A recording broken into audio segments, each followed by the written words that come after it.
Assalamualaikum warahmatullahi wabarakatuh. Selamat pagi. Semangat pagi dan salam sejahtera untuk kita semua. Saya ucapkan selamat datang kepada Bapak dan Ibu seluruh peserta. Selamat datang di acara webinar kita pada pagi hari ini. Senang sekali saya bisa menemani Anda hingga beberapa jam ke depan. Nanti jangan lupa untuk tetap melaksanakan protokol kesehatan ya Bapak Ibu, terutama bagi rekan-rekan yang harus bekerja di luar rumah, baik bekerja di kantor atau di lapangan. Nah, Bapak Ibu, semoga kita semua saat ini berada dalam kondisi yang sehat dan juga hati yang gembira ya Bapak Ibu. Mungkin beberapa di antara Bapak Ibu ada yang belum kenal dengan saya, maka izinkanlah perkenankan saya untuk memperkenalkan diri. Nama saya Kasih Sahervani atau biasa disapa Kasih. Pada hari ini saya akan membawakan acara webinar Business Talk Series. Webinar ini diselenggarakan oleh Divisi Pengembangan Bisnis dan Manajemen Risiko, PT Pegas Solution, dan didukung oleh Tempat Uji Kompetensi atau Pegas Learning Center. Nah, webinar Business Talk Series ini sendiri terdiri dari 5 rangkaian acara webinar, dan sebelum-sebelumnya telah dilaksanakan 2 dari 5 seri, yaitu seri pertama yang bertemakan Fundamental Business Process dan juga seri yang kedua mengenai Future Market in Oil and Gas in EPC. Nah, untuk hari ini Bapak Ibu, kita akan mengikuti webinar Business Talk seri yang ketiga. Kita sudah masuk ke seri yang ketiga. Tema yang akan dibawakan adalah Project Management in EPC Business oleh narasumber kita yaitu Bapak Hadi Irawan. Nah, maka Bapak Ibu, demi kelancaran acara pada hari ini, pertama-tama akan saya sampaikan beberapa peraturan atau tata tertib dalam mengikuti acara webinar hari ini yaitu sebagai berikut.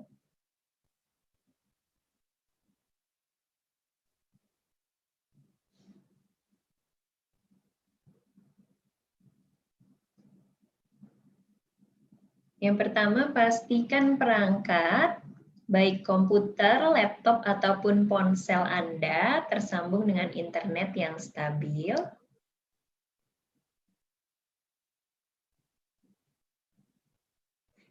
Lalu yang kedua, sebaiknya gunakan headset atau earphone untuk pengalaman webinar yang lebih baik. Berikutnya yang ketiga, peserta juga dapat bergabung melalui kanal YouTube PGN Solution.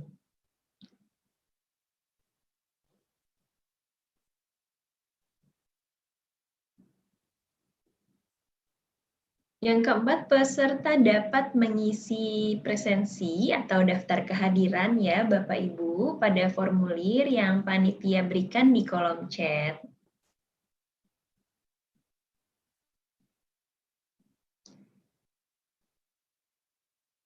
Lalu yang kelima, peserta dapat mengajukan pertanyaan melalui tombol Q&A jika bergabung dalam Zoom, dan juga live comment jika bergabung di kanal YouTube. Akan ada hadiah menarik yang menanti Bapak dan Ibu.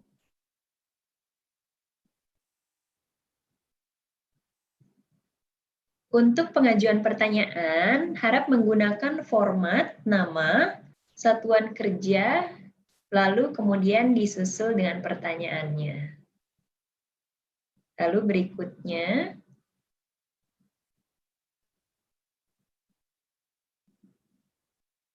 dalam webinar kali ini, moderator memiliki hak penuh untuk mengatur kelas webinar.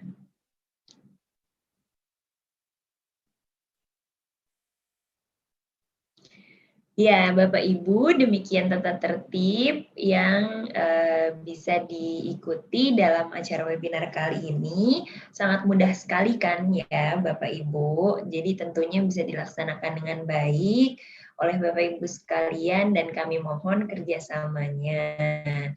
Nah, Bapak Ibu jangan lupa juga untuk tetap aktif dan komunikatif selama berlangsungnya acara karena Bapak Ibu kalau mau bertanya, silahkan menggunakan fitur Q&A.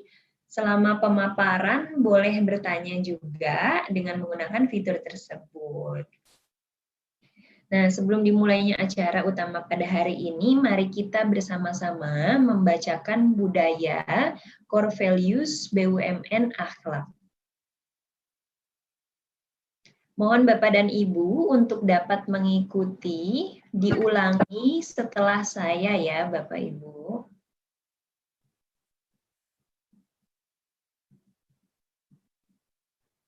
Core Values BUMN Akhlak. Core Values BUMN Akhlak. A. Amanah. A. Amanah. Kami memegang teguh kepercayaan yang diberikan. Kami memegang teguh kepercayaan yang diberikan. K. Kompeten. K. Kompeten. Kami terus belajar dan mengembangkan kapabilitas. Kami terus belajar dan mengembangkan kapabilitas. H. Harmonis. A. Harmonis.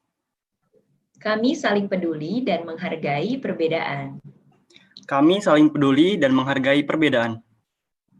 L. Loyal. L. Loyal.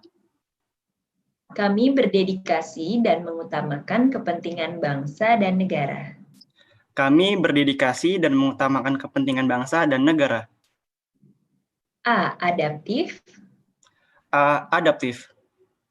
Kami terus berinovasi dan antusias dalam menggerakkan ataupun menghadapi perubahan. Kami terus berinovasi dan antusias dalam menggerakkan ataupun menghadapi perubahan. K. Kolaboratif. A. Kolaboratif. Kami membangun kerjasama yang sinergis.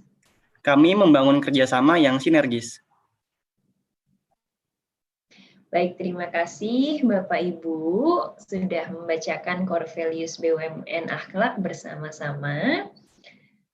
Nah, gimana nih Bapak Ibu? Pasti sudah tidak sabar ya untuk mengikuti webinar.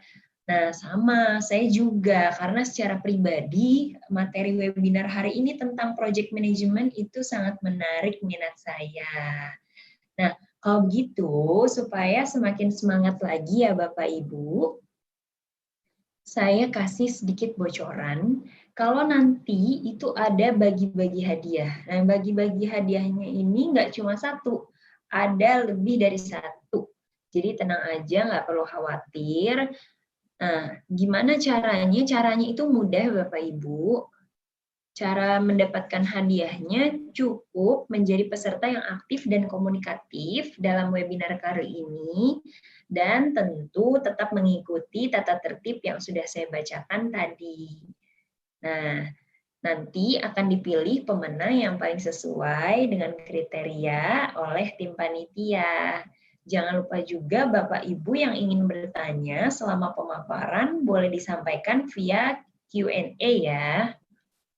Nah, simak terus acaranya Bapak Ibu. Semoga Bapak Ibu adalah salah satu yang beruntung dan bisa dapat hadiah. Selain dapat ilmu, dapat hadiah juga pastinya. Nah, Bapak Ibu pasti sudah familiar kan dengan istilah project management. Nah, apalagi yang bekerja di PT Pegas Solution dan PGN Group. Tapi sebagian besar mungkin baru memahami kulit-kulit luarnya saja. Untuk itu, hari ini kita akan menggali bersama-sama lebih dalam dengan tema webinar kita, yaitu Project Management in EPC Business. Semoga dapat menambah informasi yang bisa Bapak Ibu aplikasikan tentunya di lingkungan kerja. Nah, materi tersebut akan disampaikan oleh narasumber kita pada hari ini. Beliau adalah Bapak Hadi Irawan, yang saat ini menjabat sebagai General Manager di Departemen Pemasaran IPCC di PT Wijaya Karya Persero Tbk.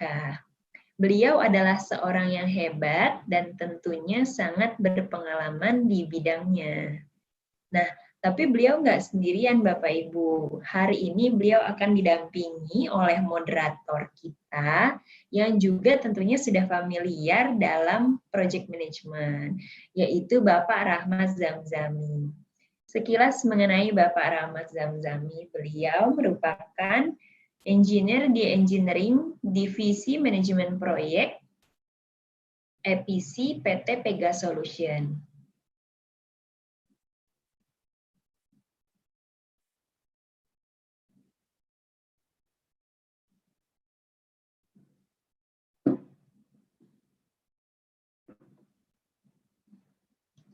Ya, jadi sekilas tentang Bapak Rahmat Zamzami, beliau merupakan engineer di Engineering Divisi Manajemen Proyek EPC PT Pegas Solution.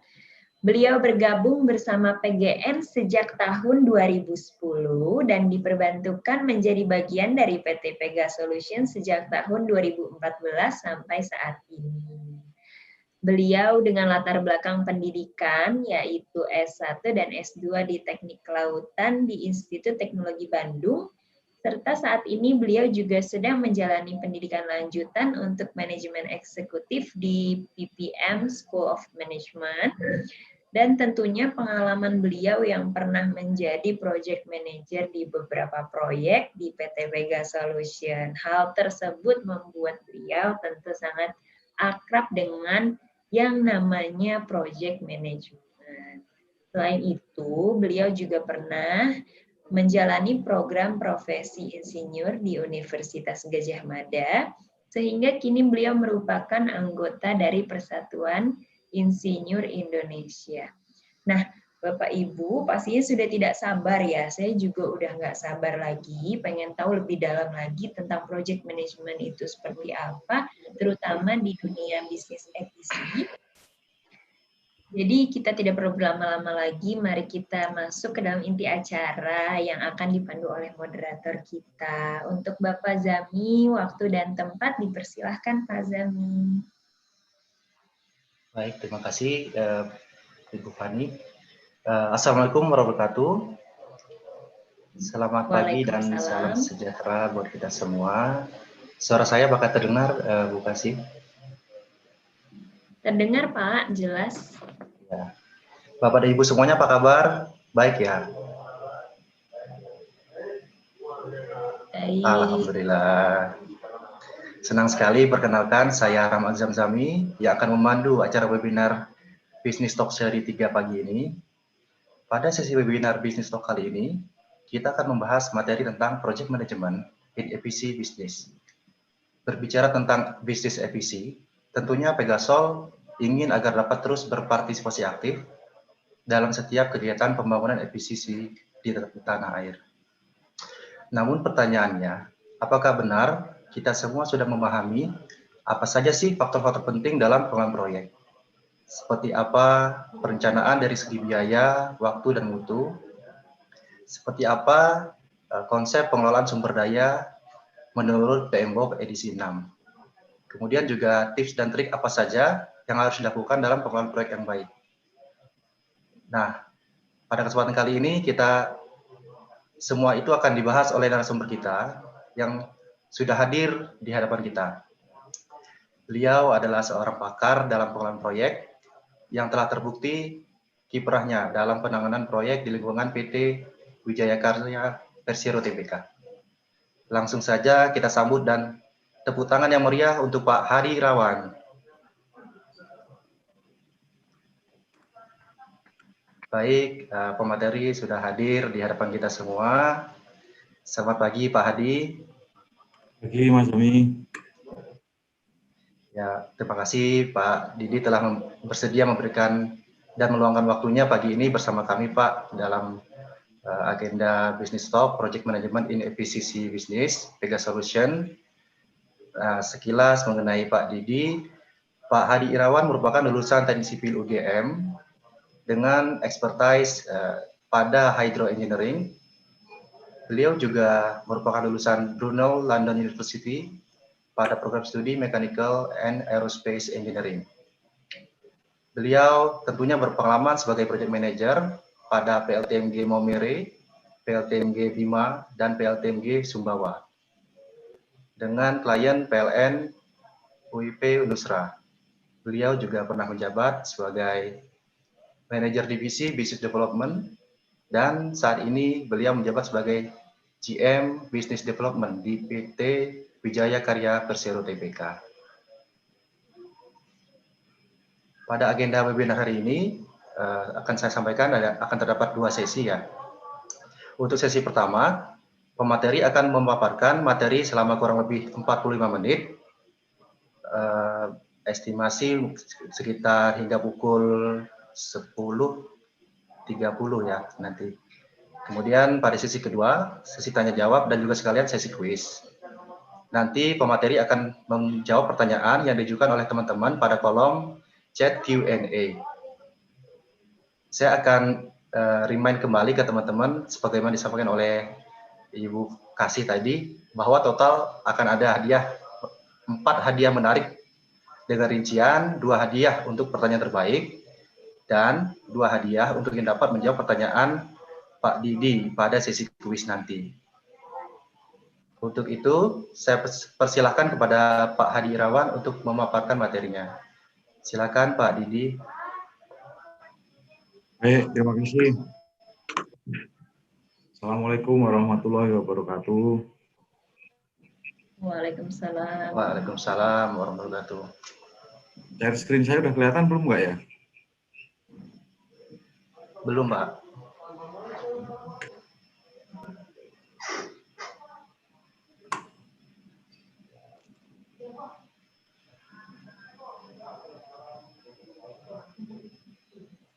Gimana Mas? Udah kelihatan? Nah, ini sudah Pak. Sudah. Oke, baik, terima kasih Mas Ami, Pak Asisa, dan panitia. Yang saya hormati petinggi-petinggi PGN Solution dan teman-teman project manager mungkin ya di PGN Solution dan peserta webinar. Pertama-tama kita panjatkan puji syukur dulu kehadirat Allah kalau kita sudah bisa berkumpul di pagi yang cerah ini dalam kondisi sehat walafiat. Anugerah terbesar yang bisa kita terima, yang paling mahal adalah sehat. Masa pandemi ini, ya saya harapkan semua peserta, panitia, dan saya sendiri mudah-mudahan dikasih kesehatan tanpa batas sampai kakek nenek nanti ya. Semoga kita selalu diberi kesehatan dan selalu dalam lindungan Allah Subhanahu wa taala. Amin.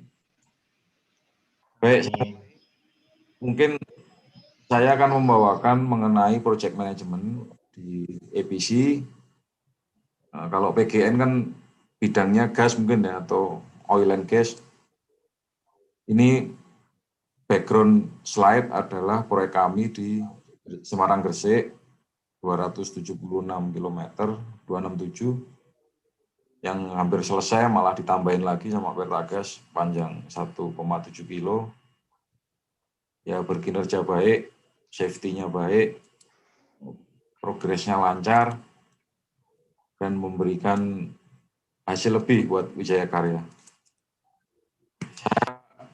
Sama aja ke sini, tadi mungkin yang 3 paling bawah sudah dijelaskan sama Mas Jami. Saya ini aslinya engineer sipil. Jadi kalau bicara teknik sipil, dulu lupa, sekarang nggak tahu. Sekarang lupa, dulu nggak tahu. Kira-kira gitu.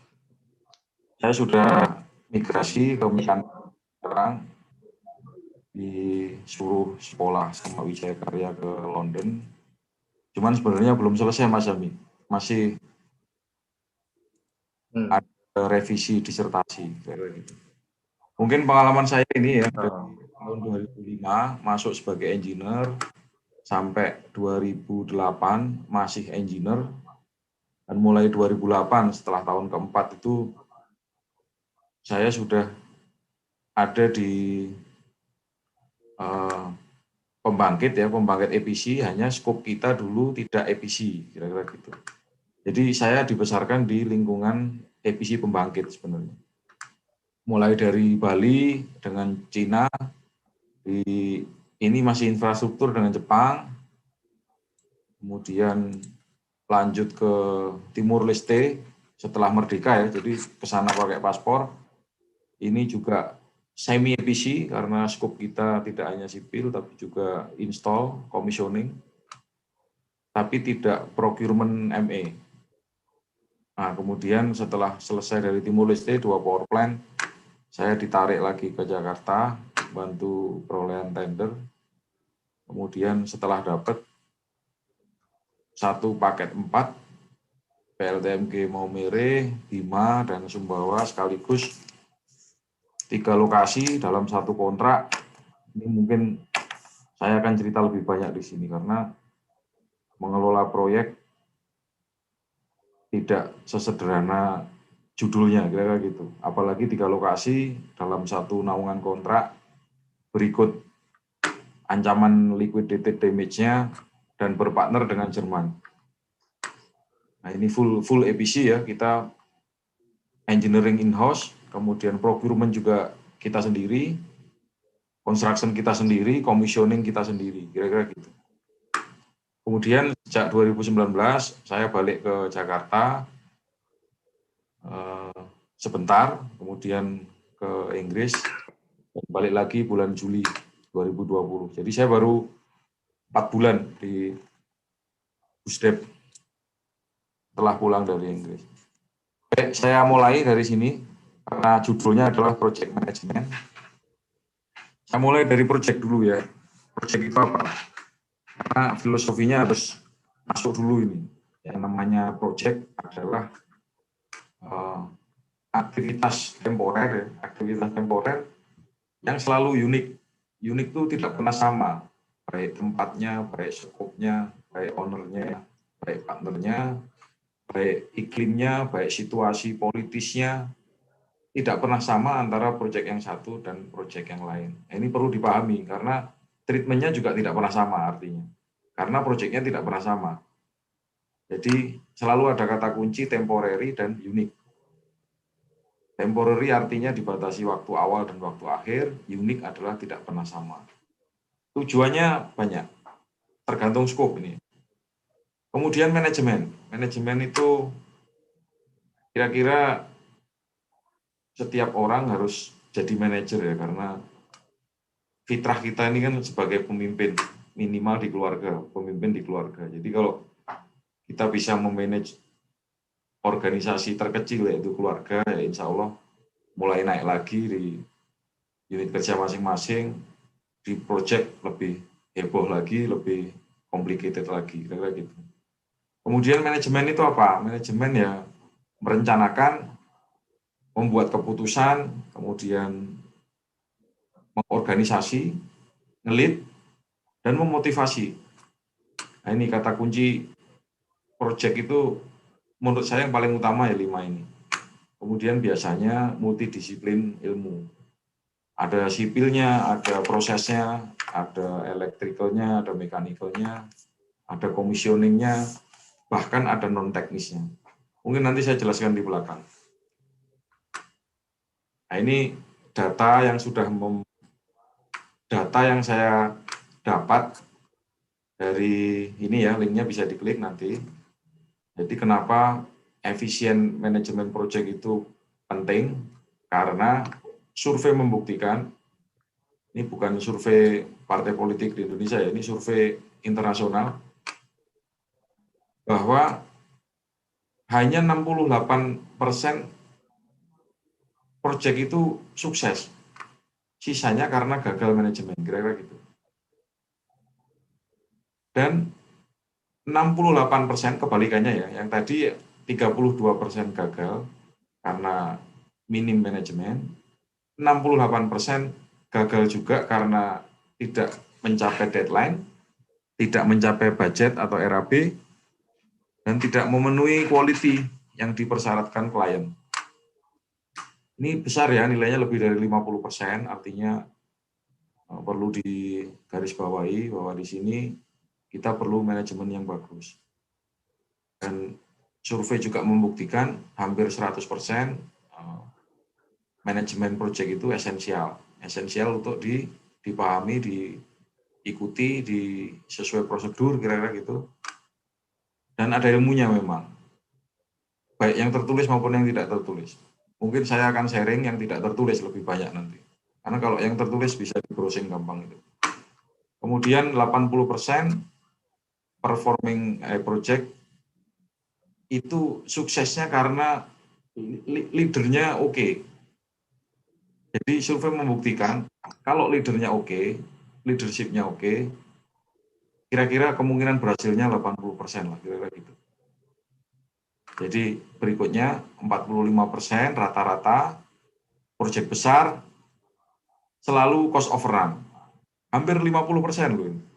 Luar biasa ya. Jadi hanya 55% yang under budget. Ini perlu kapasitas, kompetensi, pengalaman, jam terbang, dan intuisi kadang-kadang yang tidak pernah diajarkan di meja kuliah maupun di tempat kerja. Ini kerja masing-masing. Oke, saya lanjut. Ini typical project framework. Kalau yang namanya project itu ada tahap development. Yang sebelah kiri ini, sebelah kiri kotak merah. Ini tahap development mulai dari ide, konsep ya, mulai dari ide, kemudian diajukan, dipropose, kemudian kira-kira diinvestigasi awal gitu, PFS, kemudian ada FS-nya, dan hasil FS ini akan menentukan final investment decision, apakah akan dilanjut visible secara komersial, secara teknis, bisa memberikan nilai lebih atau revenue bagi calon investor. Dan EPC itu ada setelah ini, setelah final investment decision. Setelah ini baru argonya EPC itu jalan. Cuman tidak menutup kemungkinan kita juga harus paham di sini.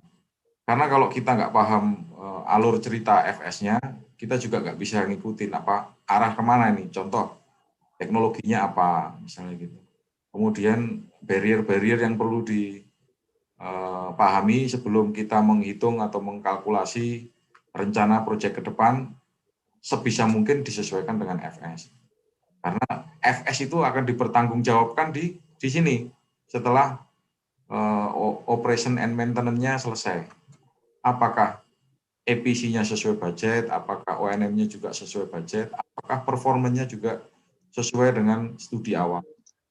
Penting ya, bedanya project EPC dan tidak EPC adalah di performance guarantee. Mungkin saya bisa jelaskan di belakang nanti, karena salah satu tambahan manajemen project ada di belakang slide nanti. Oke, saya lompat ke sini, project management ini apa? Jadi secara basic, sebenarnya gini, simpelnya. Semua yang teman-teman, bapak-bapak, ibu-ibu kerjakan itu perlu manajemen. Contoh, bapak ibu mau makan siang di mana, makan siang apa, dengan cara apa, pergi kemana, apakah pakai GoFood, apakah pakai aksesoris lengkap, kecap, saus, sambal, nah gitu kira gitu. Ya, itu sama dengan proyek. Bapak, Ibu, teman-teman mau manage proyek juga sama juga. Kita tuh mau ngapain? Mau rencanain apa? Kata kunci ya, ngerencanain apa. Jadi merencanakan dulu. Kunci sukses, kata orang Jepang adalah perencanaan yang bagus. Jadi perencanaan yang bagus, kita sudah nyicil 50% sukses.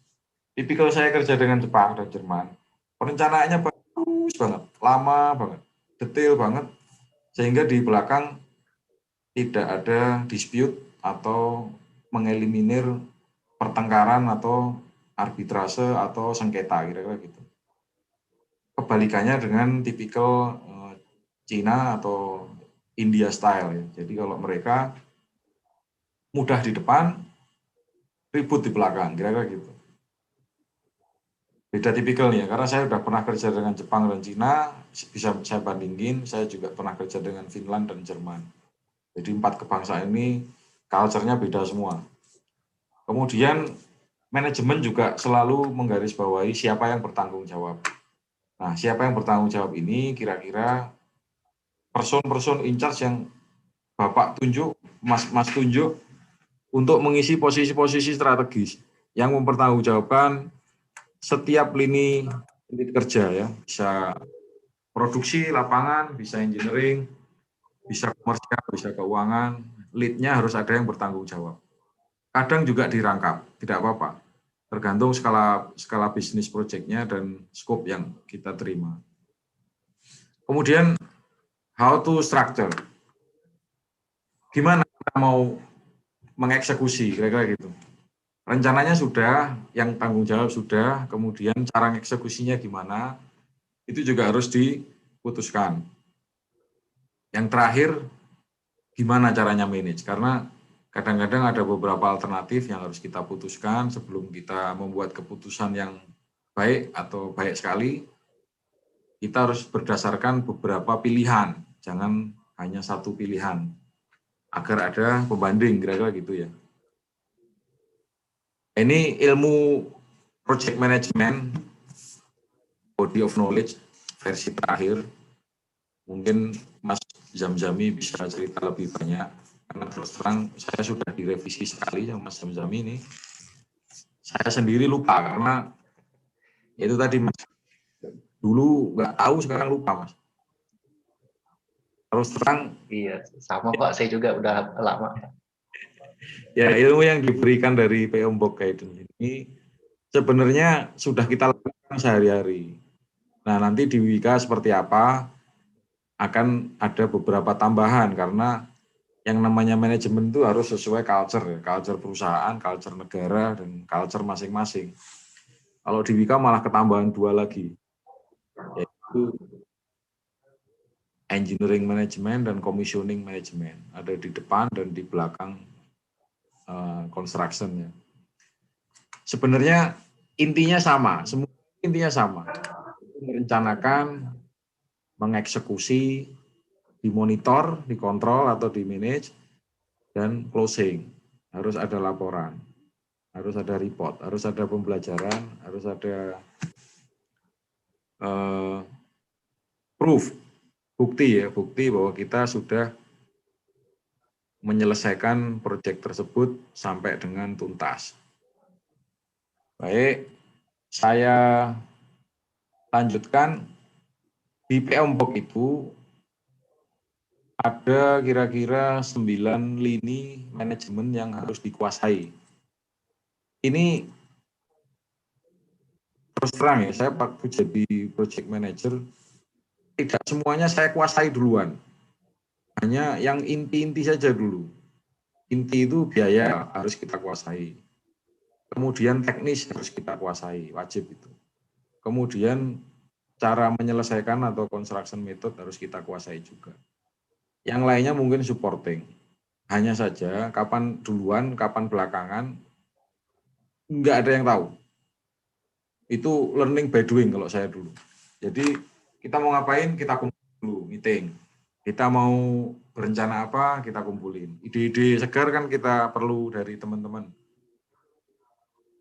kita mengorganisir, mengintegrasi ya. Dari sini mengintegrasi dari semua 9 lini ini, kemudian diklarifikasi skopnya, kemudian diputuskan waktunya, deadline-nya.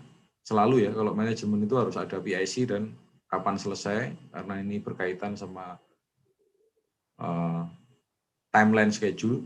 Kemudian biaya pasti, kita melakukan doing business ya. Doing business artinya harus ada margin atau keuntungan, karena keuntungan kita perlukan untuk meleverage aktivitas investasi atau proyek berikutnya. Kemudian quality ini juga nggak kalah penting. Human resource, ini salah satu pilar ya, kalau bapak-bapak teman-teman mau jadi dirut, ya minimal harus menguasai operasi, harus menguasai human resource, harus menguasai marketing, dan yang terakhir nggak kalah penting adalah keuangan. Jadi ini penting nih. Komunikasi ini mestinya sudah pernah dilakukan teman-teman semua dari kecil sampai hari ini, mulai dari sekolah, kuliah, di pekerjaan, rapat, meeting, komunikasi, telepon-teleponan, kemudian email-emailan, itu salah satu bentuk ya, safety morning talk, macam-macam ya. Kemudian risk management, ini mengkategorisikan risk, kemudian belanja barang, kalau di EPC pasti ada belanjanya. Dan stakeholder, ini yang mungkin malah non-teknis. Stakeholder ini bisa macam-macam, nanti saya jelasin di belakang. Nah, ini dari edisi 5 ke edisi 6, itu ada perubahan, 2 tambahan dan 1 elimination. Yang 2 tambahan itu di integration management, yaitu manage project knowledge. Kemudian di time management, ini estimate activity resource dipindah ke HR management. Itu saja perubahannya di edisi 5 dan 6. Yang tadinya 47 proses menjadi 49. Saya langsung lompat ke scope. Ini penting sekali. Kalau mas-mas, mbak-mbak, bapak mau jadi project manager, harus menguasai scope ya. Ini saya ambilkan contoh dari Paket 4. Di sini sudah di cluster, mulai dari design engineering, procurement, dan transport. Transportnya ya Pak, karena procurement saja tanpa transport nggak akan nyampe barangnya. Kemudian ada civil work, on-site activities, erection, kemudian ada, ya ini masih erection, terakhir commissioning, bahkan sebelum serah terima kita melakukan training. Saya cuplik satu persatu, contoh saja. Di sini kita taruh WIKA, mulai dari design requirement, kemudian basic requisition ya, kayak ini biasanya disepakati basic engineering design siapa, detail engineering design siapa, kemudian di mechanical basicnya siapa, detailnya siapa, serah terimanya jelas. Kemudian di sini yang supply siapa, ini Incoterm 2010, FCA, apa FOB atau CIF, karena biayanya lain-lain. Kalau FCA Bapak hanya terima di pabrik sana, kalau FOB Bapak terimanya di port di atas kapal, di dermaga luar negeri sana, kalau impor barangnya. Kalau CIF masih di dermaga di Surabaya atau di Sumbawa atau di Jakarta misalnya. Kalau di DP site kita terima di laydown area. Ini kompensasinya, konsekuensinya biaya semua. Berikut tanggung jawabnya. Lain ya. Siapa yang mengirim sampai site berarti tanggung jawab di ekspor impor, biaya cukai, master list. Nah, itu biaya semua. Kalau itu nggak kedeteksi, lewat pasti. Anggaran biayanya pasti nggak karu-karuan. Ini ilustrasi pojok kanan bawah ini, satu orang melihat dari sisi sini hurufnya M, dari sisi sini hurufnya W. Kalau pembatasan skop ini tidak sejelas-jelasnya, berikut tanggung jawabnya dan hak-haknya, pasti dispute. Kalau sudah dispute, kan tetap harus ada yang mengerjakan. Kalau tidak kita anggarkan, pasti minus. Kalau diperjelas di awal seperti ini, ya insya Allah nggak ada kendala di belakang. Ini kita sama Jepang, sama Jerman, membahas scope sampai ke level sedetail ini. Ini hanya saya cuplik 1 halaman, aslinya lebih dari 50 halaman. Saya lanjut, project schedule. Di project schedule ini selalu ada aktivitas, selalu ada kapan mulai, kapan selesai. Sebenarnya di sini ada kolom PIC ya, saya tutup karena nggak kelihatan. Selalu ada milestone. Kalau Anda membuat project schedule, usahakan selalu ada milestone. Karena milestone itu subject to achieve ya, subject to achieve. Biasanya kalau saya jadi kontraktor, ini trik ini buat teman-teman Pegaso, nggak apa-apa. Selalu sisipkan item-item pekerjaan aktivitas yang tanggung jawabnya by owner. Karena apa? Karena kita, contoh, kita nggak bisa mulai aktivitas tersebut sebelum owner menyelesaikannya. Contoh kalau di PLN itu ada serah terima lahan atau kick off meeting, kira-kira gitu. Nah itu jadikan milestone. Kalau itunya terlambat, ya kita bisa terlambat. Dan itu subject to change order lah, kira-kira gitu. Saya lanjut setelah schedule, manajemen biaya. Kalau di Wika ini, saya kan kerja sudah baru 15 tahun di Wika, jadi selalu menganggarkan atau merencanakan biaya itu di fase tender. Sebelum diserahkan ke tim operasi, kita buat RAB pelaksanaan, karena kadang-kadang vendor-vendor kasih diskon atau naik harganya, itu dikonversi ke sini menjadi RABP. Setelah dilaksanakan berprogres 40%, kita adakan evaluasi internal. Ini kenapa 40%? Karena kalau masih 40%, sisanya 60% masih bisa dikuasai untuk dikembalikan. Contoh item minus. Misalnya item minus ini harus diapain? Apakah dikurangi volumenya? Apakah ditambahi volumenya yang item surplus? Itu macam-macam strateginya. Kemudian di RAB 70% dievaluasi lagi. Kalau di sini di internal Wika dikunci. Anda di 70% progres, sudah kelihatan. Hampir semua item yang perlu dibelanjakan sudah dieksekusi atau dikontrakkan atau diprocure. Dan itu sudah kelihatan. Akan terjadi deviasi seberapa besar naik atau seberapa besar turun. Itu dikunci di sini. Kita disuruh janji. Jadi di sini berjanji, di sini berjanji, di sini berjanji lagi, di sini pun berjanji lagi. Jadi tidak pernah lepas dari Banyak janji nih Pak. Banyak janji. Dan itu harus dipenuhi Mas Abzami. Kemudian selesai membuat komitmen Pak ya. Nah ini yang di sini ada item pembelajaran, kesalahan-kesalahan apa yang kita perbuat di sini, dosa apa yang kita perbuat di selama proyek selesai sampai dengan selesai, harus kita tulis di sini. Karena teman-teman project manager baru yang akan membaca, itu harus belajar dari kesalahan. Agar tidak mengulangi kesalahan, kira-kira gitu. Ilmunya Jack Ma kan begitu. Anda cepat belajar kalau belajar dari kesalahan orang lain. Nah, salah itu nggak apa-apa.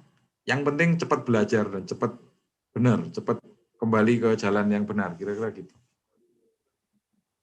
Baik, ini item-itemnya ya, ada macam-macam, saya nggak perlu sebutin satu persatu, saya kira teman-teman Pegaso sudah paham sekali, lebih paham dari saya mungkin. Saya lompat ke quality management, nah ini perlu juga di-manage, mulai dari sistemnya harus kita buat, planningnya harus kita buat, siapa yang bertanggung jawab, karena quality yang baik, itu sebenarnya mengurangi biaya.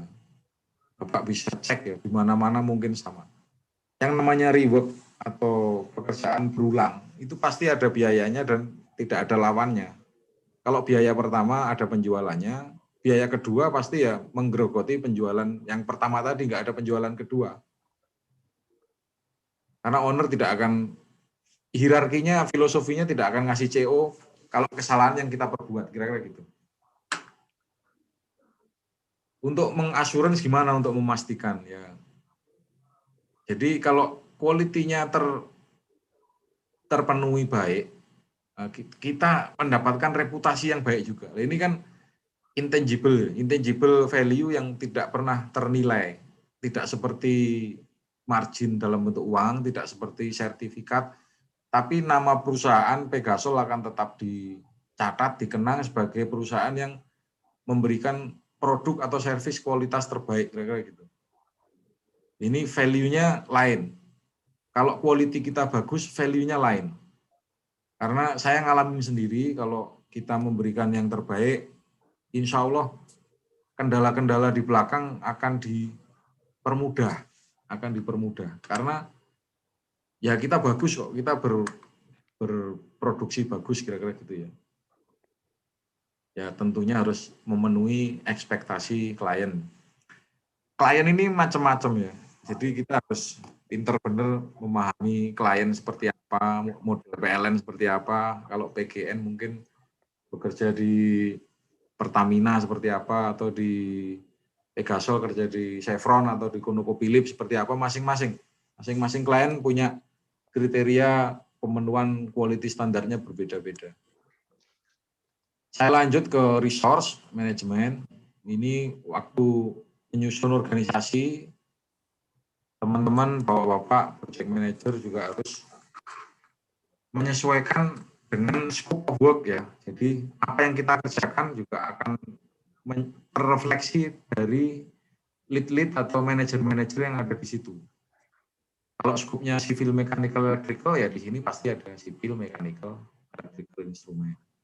Kalau di situ termasuk commissioning, ya pasti kita sebisa mungkin alokasikan commissioning manager.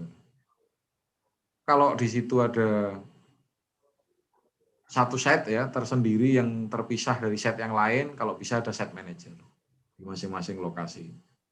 Jadi penting ini dipenuhi karena salah satu indikasi project management berhasil adalah kalau kita juga benar memilih siapa-siapa yang akan di posisi kunci tersebut. Ini selain scope juga disesuaikan dengan kapabilitas, jangan pasang yang tidak kompeten, kira-kira gitu. Dan kalau di perusahaan kontraktor ya, kita juga melihat ketersediaan. Ini kadang-kadang nggak tersedia dan kita harus upgrade atau harus coaching. Kemudian kita harus memotivasi, karena mereka-mereka inilah yang akan meneruskan teman-teman di posisi project manager. Jadi saya boleh bilang project manager yang baik ya, yang menyiapkan kader-kadernya untuk menjadi project manager berikutnya yang lebih baik dari dirinya sendiri, kira-kira gitu. Kalau belum berhasil seperti itu ya belum jadi project manager yang baik. Kemudian kita juga harus mensinergikan antar lini ini. Bapak bisa bayangin ini 3 lokasi di 2 provinsi berbeda, 5 site office, termasuk Jakarta, posisinya masih harus belanja waktu itu, dan tidak mudah ya, tidak mudah. Saya mungkin punya 100 grup WA lebih, 30 CCTV hanya untuk memastikan, dan tidak perlu klarifikasi berbelit-belit kalau progres di site tersebut ada aktivitas apa, kira-kira gitu.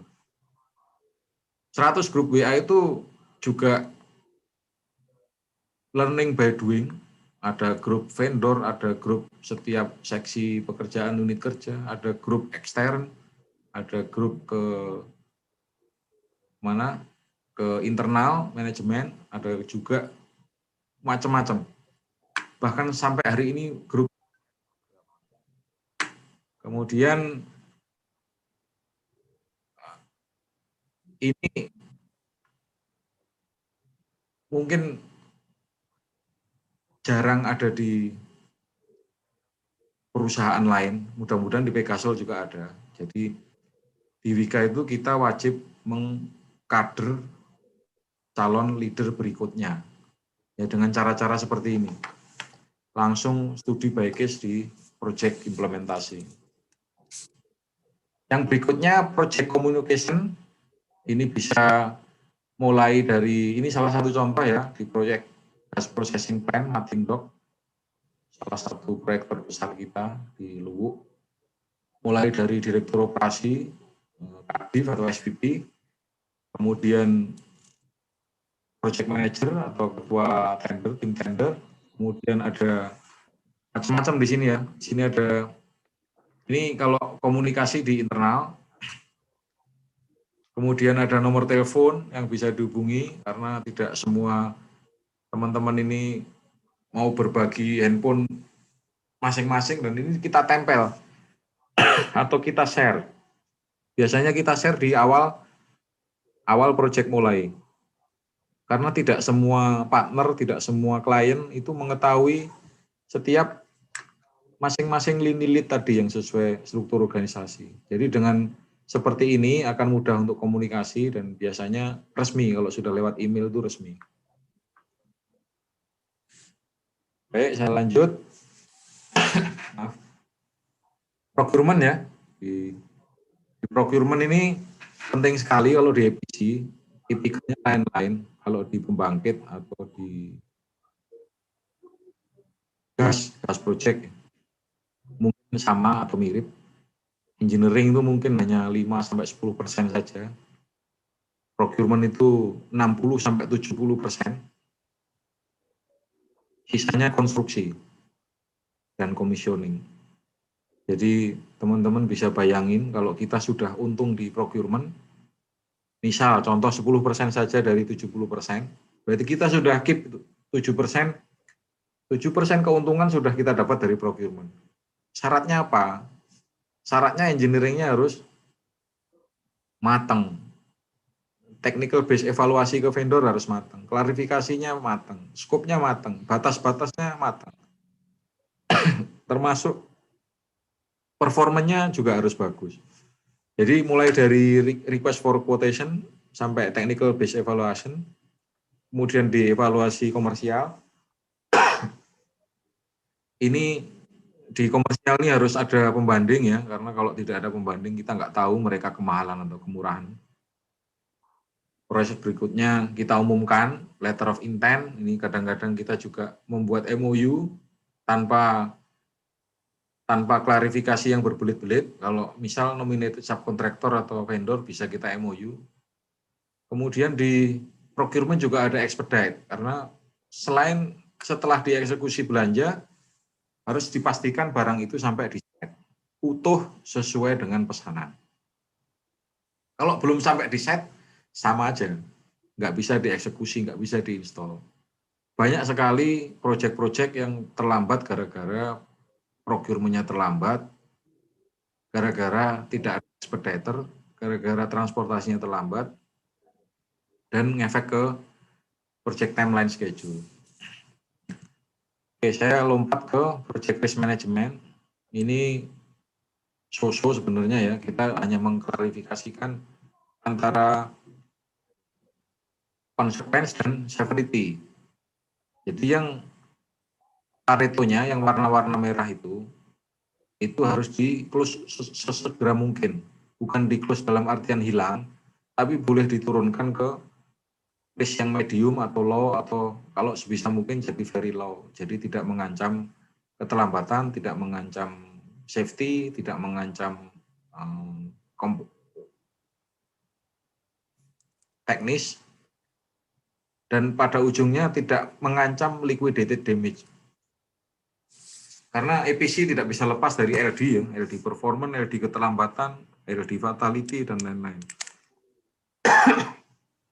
Nah, baik, saya lanjut. Ini yang saya bilang non-teknis ya. Di PMBOK juga diajarkan tambahan ini, stakeholder, project stakeholder. Di sini kita bisa list siapa saja orang-orang penting yang berhubungan dengan proyek ini, tidak harus internal, juga keluarga, juga eksternal, kadang-kadang dandim, kadang-kadang kapolres, kadang-kadang kapolda, kadang-kadang asisten gubernur, dan lain-lain. Itu orang-orang yang tidak ada di sistem proyek, tapi kadang-kadang berpengaruh di penyelesaian proyek. Kalau saran saya, bagi teman-teman yang sudah mengeksekusi proyek ya segera dimulai, segera di list, segera di klasifikasi. Apakah orang itu harus punya interest tinggi dengan kita, atau kita punya interest tinggi dengan mereka, secara power dia punya pengaruh enggak untuk membantu kita menyelesaikan proyek, itu diklasifikasi. Ini salah satu contoh aja ya. Keep satisfied, dimonitor, kemudian manage closely, atau keep informed. Teman-teman yang sering lupa, itu jangan hanya datang saat butuh saja, ini yang nomor 4. Jadi kita harus silaturahmi itu bahkan saat kita tidak butuh. Dan ini saya dapat ilmu dari pemasaran. Kalau kita datang pas butuh aja ya kita jarang diingat. Tapi kalau kita datangnya pas kita tidak butuh justru malah sering diingat. Kemudian mereka sebisa mungkin yang dihubungi yang diingat dulu pasti. Itu taruhan berapapun saya berani. Kalau Mas Zamzami nggak ingat saya, nggak kenal saya, ya pasti nggak ngubungin saya, kira-kira gitu. Jadi kalau Mas-mas mau menjalin silaturahmi, ya datanglah saat tidak butuh. Justru kalau dia yang butuh atau dia ada event, misal nikahan, mantu, sunatan, nah itu kita datang nggak apa-apa. Karena disitulah emosional deposit kita tanamkan untuk suatu saat kita mintain bantuan enteng, kira-kira gitu ya. Kemudian ini safety nggak kalah penting, mungkin di oil and gas yang bisnisnya berkaitan dengan bahan bakar, flammable, high pressure, high temperature. Kalau di proses ada lagi chemical ya, yang B3, bahan-bahan material sangat berbahaya. Kita harus bikin project safety and health environment management system. Dimulai dari policy tertinggi, direktur utama. Kalau direktur utamanya sudah buat policy, ya mestinya di bawahnya harus ikut. Karena ini kalau di project oil and gas menjadi persyaratan utama, jangan sampai ujung-ujungnya terjadi lost time injury atau fatality. Harus benar-benar kita hindari. Ini selanjutnya integration project management. Ini selalu terjadi setiap hari, setiap jam, setiap menit, setiap saat. Bisa kita programkan daily meeting yang setiap pagi itu, safety morning talk, bisa kita programkan mingguan. Mingguan kan masih ada 7 hari, ada 8 jam, kalau lembur mungkin sampai 12 jam. Itu bisa kita atur meeting dengan siapa aja, internal, eksternal, vendor. Kerjaan project manager tidak pernah lepas dari meeting. Karena kalau sudah meeting, itu ada minutes of meeting yang harus ada keputusan dan harus ada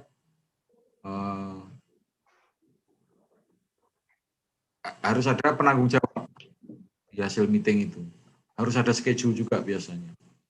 Dan ini harus diintegrasikan antara kontrak ya, antara human resource, antara desain, antara license, kemudian commissioningnya gimana, rencananya gimana, administrasinya bagaimana, nggak kalah penting. Semuanya masuk di project integrasi.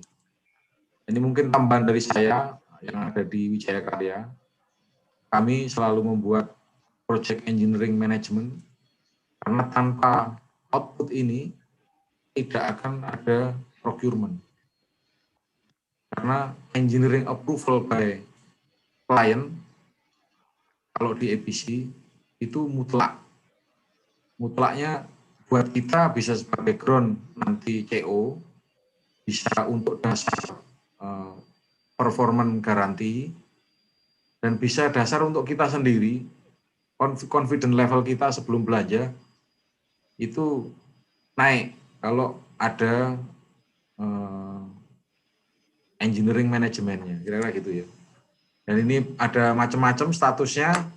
A itu approve sempurna, B itu approve dengan komen. Kalau B itu boleh belanja, tapi harus diperbaiki gambarnya. Kalau C itu tidak approve, I itu hanya informasi seperti tutorial, manual, dan lain-lain. Dan ini harus dimonitor terus. Saya boleh share engineering ini dari awal sampai akhir mungkin tidak pernah selesai. Karena kalau sudah selesai didesain, kita harus transfer ke vendor, transfer ke tim konstruksi. Bahkan setelah selesai pun harus bikin as-built drawing. As-built drawing harus masuk di laporan proyek selesai. Apa yang sudah kita lakukan tidak selalu sama dengan rencana. Pasti harus ada sesuai as-built drawing, kira-kira gitu. Lanjut ya. Selain project engineering management juga ada project commissioning management. Ini nggak kalah penting karena layak operasi itu yang memutuskan bukan klien, bukan kontraktor, bukan project manager. Kalau di listrik itu ada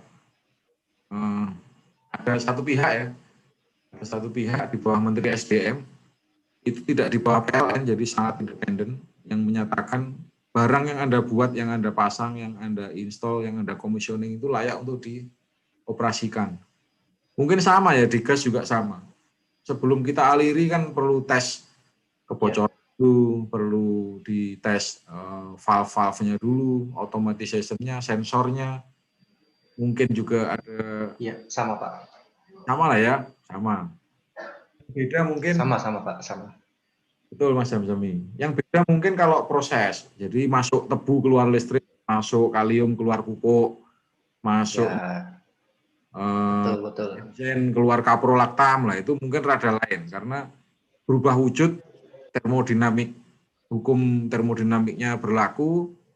Nah disitulah EPC sebenarnya berperan, karena kalau belum di level itu sebenarnya menurut saya masih 80% EPC lah. Kalau sudah di level itu betul-betul EPC proses ya. Ini commissioning penting buat dipahami karena tidak terlewatinya tahap ini, Bapak-bapak semua, EPC itu hanya EPC saja, bukan EPCC, tanpa commissioning. Jadi tidak bisa diserah terimakan. Bahkan kalau di infrastruktur, kami di Wika juga ada divisi infrastruktur, kalau mereka selesai proyek senang ya, kipas-kipas, tinggal punch list saja. Kalau kita EPCC malah deg-degan nggak karuan. Perform nggak ya? Bocor nggak ya? Bisa diserah terimakan nggak ya, kena denda nggak ya, kira-kira gitu. Ini penting. Baik, selanjutnya untuk memperoleh kompetensi sebagai project manager, ini ada lokal dan ada interlokal ya. Di interlokal mungkin Project Management Institute, gelarnya PMP, ini bisa diperoleh online. Dulu biayanya kayaknya 4 juta ya kalau nggak salah saya. Dan bisa di renewal, bisa diperbarui. Atau yang lokal juga ada dari IAMPI atau dari PII mungkin ada juga. Ini perlu, penting untuk paham teori. Tapi kalau saya sih lebih penting jam terbang, karena kalau ini sebagai persyaratan tender biasanya. Tapi sebagai PM yang baik, itu jam terbangnya memang harus cukup. Dan saya dengar kalau Anda punya jam terbang cukup, punya sertifikat PMP ini, bisa jadi project manager di seluruh dunia. Ini berlaku ini. Berlaku ya. Baik, saya sharing aja ini, nggak ngajarin. Kalau mau jadi PM yang bagus, itu apa yang harus dilakukan. Summary dari 2 slide tadi sebelumnya, kira-kira ya ini. Jadi jangan fokus di hal kecil. Bikin Pareto yang mana yang besar dulu yang harus diputuskan, yang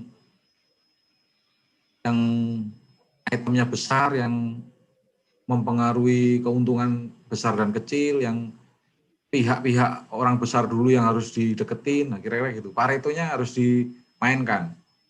Jangan semua di-handle sendiri, wis nggak mungkin selesai. Karena yang namanya manajer itu intinya harus malah delegatif. Delegasi ke calon-calon leader berikutnya. Itu sambil dimonitor, sambil di coaching, mentoring, konseling. Kalau ada masalah di beliau-beliaunya. Kemudian yang penting lagi adalah harus selalu memutuskan. Tidak ada keputusan juga, keputusan yang jelek ya. Jadi apapun pilihannya, kadang-kadang tidak ada yang bagus. Hanya ada pilihan jelek, jelek sekali, jelek banget. Orang karu-karuan, kira-kira gitu. Dan kita harus milih yang jelek saja, karena itu sudah terbaik daripada yang lain. Karena apa? Karena keputusan yang Anda ambil saat itu mungkin tidak selalu jelek. Dan kalau Anda putuskan, walaupun tidak bagus, itu ada arah dan direction untuk teman-teman di bawahnya. Tidak menunggu, tidak idle. Bapak bisa bayangin, idle-nya alat dikonstruksi, satu crane itu sehari bisa 10 juta mungkin ya. Berikut idle pekerjaan aktivitasnya yang intangible itu. Denda-dendanya, enggak karu-karu. Jadi putusin aja. Kalau enggak diputusin, malah bleber lah istilah bahasa Jermannya gitu ya. Kemana-mana nanti. Jadi segera dimitingkan, jangan sampai terlambat memutuskan. Dan yang penting lagi, jangan dikerjakan sendiri, selalu delegasi. Siapkan calon MP, MP, PM, PM berikutnya, yang seperti saya bilang, yang lebih baik dari Anda sendiri. Karena kalau mereka jadi PM yang baik, insya Allah nama Anda juga jadi coach yang baik lah, kira-kira gitu. Dan selalu keputusan yang baik itu berasal dari pengalaman. Tidak mungkin, karena PM itu skillful ya. Jadi kalau keterampilan itu hanya bisa dilatih dengan latihan. Latihan apa? Latihan mutusin. Dan pengalaman hanya bisa didapatkan dari pengalaman keputusan yang jelek. Jadi jangan takut untuk memutuskan, yang jelek-jelek pun bisa membuat berkah dan pelajaran yang baik buat kita berikutnya. Itu tadi tip and trick-nya. Kemudian untuk efektif gimana? Efektif ya harus singkat, cepat, irit, hemat, efisien gitu ya. Kemudian mutusin cepat. Kita juga leadership-nya kuat. Leadership kuat itu artinya arahan kita selalu ditunggu, teman-teman. Jangan sampai idle. Kalau Anda sudah di posisi project manager, saya yakin sekali itu ilustrasinya seperti mengendarai sepeda ya. Kalau Anda sudah on fire ya, sudah Anda ada di neraka berarti. Kira-kira gitu. Karena yang namanya PM itu kalau di Wijaya Karya atau mungkin sama dengan di PGN, Pegasol, itu wewenang dan otoritasnya sama dengan direksi. Seperti mewakili perusahaan. Kalau di Wika hanya ada 3 orang yang boleh membuat external letter. Direktur operasi atau dirut jelas ya, kemudian SVP dan manajer proyek. Selain itu nggak boleh kirim surat keluar. Karena atas nama perusahaan mendapatkan project charter, project manager di Wijaya Karya mewakili perusahaan. Kira-kira begitu. Boleh ngirim ke Dandim, boleh ngirim ke gubernur, ke presiden pun boleh, ke siapapun boleh. Yang terakhir, least but not least, saya kutip satu hadis, sebaik-baik pemimpin kalian adalah orang-orang yang kalian mencintai mereka dan mereka pun mencintai Anda. Jadi jangan otoriter, harus win-win solution, harus didoakan kebaikannya untuk mereka dan mereka akan mendoakan Anda pasti. Itu hukum langit yang saya percayai sampai sekarang. Mungkin terakhir itu Mas Zami dan teman-teman Pegasol, matur nuwun. Kalau ada pertanyaan, sanggahan, nggak terima, mau dibenerin ucapan saya, monggo silakan. Saya tunggu instruksi dan arahannya Mas Zami. Assalamualaikum warahmatullahi wabarakatuh. Baik, Waalaikumsalam warahmatullahi wabarakatuh. Ya, terima kasih Pak Hadi, Pak Didi atas sharingnya. Baik, tepuk tangan sekali lagi untuk Pak Didi yang telah memaparkan materinya.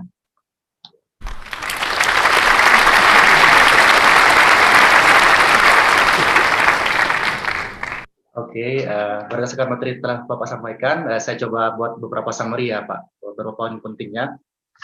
Nah, ini saya mencatat poin pertama itu, tadi kunci sukses dalam proyek itu yaitu perencanaan yang bagus, yang mana memegang peranan sekitar 50% keberhasilan.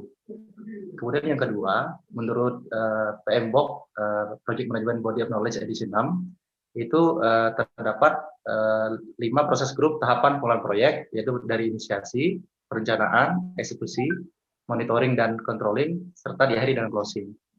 Yang ketiga, aspek-aspek penting dalam perencanaan pengelolaan proyek, yaitu ada aspek BMW ya, biaya, mutu waktu, kemudian juga ada perencanaan SDM yang baik, dan juga ada perencanaan engineering, construction metode-nya seperti apa, disiapkan di awal. Procurement juga nggak kalah penting, tadi memegang efisiensi sampai 70% ya Pak. Kemudian ada aspek HSSE dan juga mapping stakeholder management, yang mana juga sangat penting. Poin selanjutnya, summary-nya itu salah satu stakeholder penting kita pada FPCC, yaitu klien. Jadi kita harus memahami dan memenuhi ekspektasi dari klien selaku customer utama kita. Kemudian yang kelima, itu ada keputusan yang baik diperoleh dari pengalaman. Baik itu pengalaman dalam pengambilan keputusan yang baik maupun pengalaman dalam memberikan pengambilan keputusan yang buruk, yang mana bisa kita jadikan pelajaran untuk kedepannya. Nah, ini juga tadi saya ambil beberapa poin tips dan trik yang disampaikan oleh Pak Didi. Yang pertama, itu ada tips yang penting juga nih buat kita teman-teman, selalu sisipkan tanggung jawab oleh owner pada schedule. Jadi kita bisa jadikan tanggung jawab tersebut jadikan milestone pada schedule yang telah kita buat. Misalkan tadi disampaikan oleh Pak Didi itu ada serah terima lahan, kemudian ada mungkin contoh lain itu ada izin prinsip oleh klien. Nah, itu bisa kita sisipkan ke milestone ya. Nah, ini bisa menjadi subject to PO nanti, dan juga kita bisa ada peluang untuk extension of time ya, perpanjangan waktu. Kemudian tips dan trik yang kedua, ya, kita bisa learning atau belajar dari kesalahan. Setiap pembelajaran proyek agar dibuat lesson learn dan dilakukan sosialisasi kepada rekan-rekan project manager yang lain agar tidak terulang lagi kesalahan yang sama untuk perbaikan ke depannya. Kemudian yang ketiga itu agar dibuatkan channel komunikasi dan disosialisasikan kepada stakeholder pada proyek. Tips dan trik selanjutnya itu ada untuk procurement agar pentingnya kehadiran personel expediter. Nah, ini untuk memastikan barang-barang terdeliver ke site dengan cepat dan sesuai dengan kebutuhan dari proyek. Kemudian yang selanjutnya ada tips lagi, segera dilakukan klasifikasi stakeholder management. Nah, stakeholder management di sini kita bisa lakukan klasifikasi dan juga kita manage dengan dekat, intens. Poin penting lainnya di sini kita sebenarnya membutuhkan silaturahmi ya. Tadi sampaikan oleh Pak Didi itu kita nggak cuma datang di saat kita perlu saja. Jadi memang kita di saat kita nggak perlu juga kita bisa menjalin hubungan silaturahmi dengan stakeholder tersebut. Nah, ini yang terakhir tips dan trik yang saya ambil untuk pelaksanaan project manager jangan kerjakan sendiri, itu selalu delegasikan dan buat kader selalu siapkan kader terbaik untuk menjadi project manager yang lebih baik ke depannya untuk perusahaan. Mungkin demikian summary dan tips dan triknya. Bapak dan Ibu, sekarang kita masuk ke sesi kedua, yaitu sesi menjawab pertanyaan yang telah diajukan kepada Pak Didi. Dan juga sekaligus sesi kuis ya ini. Mungkin sambil menunggu rekap pertanyaan, sebelumnya saya sampaikan dulu pertanyaan kuis terlebih dahulu. Ini ada 2 total pertanyaan. Pertanyaan pertama, itu ada pertanyaan, apa saja syarat untuk jadi project manager yang baik?